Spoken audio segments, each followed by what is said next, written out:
In this video, I will show you how you can share your screen on Microsoft Teams on any iPad. Now to do that, first of all, just open the App Store. Then in the search bar, just search this. Now just install Microsoft Teams on your iPad. After that, in the Teams app, just sign in using your Microsoft account. After you do that, now just start a meeting. Now I will tap on Meet. Now I'll start a new meeting.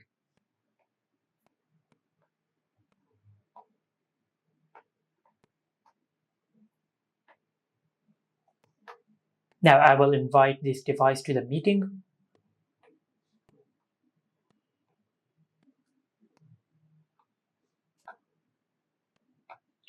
Now after you join the meeting, now to share your screen, just tap on the share screen button at the bottom of your iPad. Now the share screen icon is an arrow in a rectangle, so just tap on this icon. And over here you have a few sharing options. You can share a photo or a video, or you can share the screen. I will select share screen. Now if you want to share the screen of your iPad with the audio, just select this option. Otherwise you can select share screen without audio. Now to start sharing the screen of your iPad, just tap on start broadcast. And after that, just wait for a couple of seconds and you will start sharing the screen of your iPad on all the other devices. Just like that. And this is it. Make sure to like, comment and subscribe. Thank you for watching.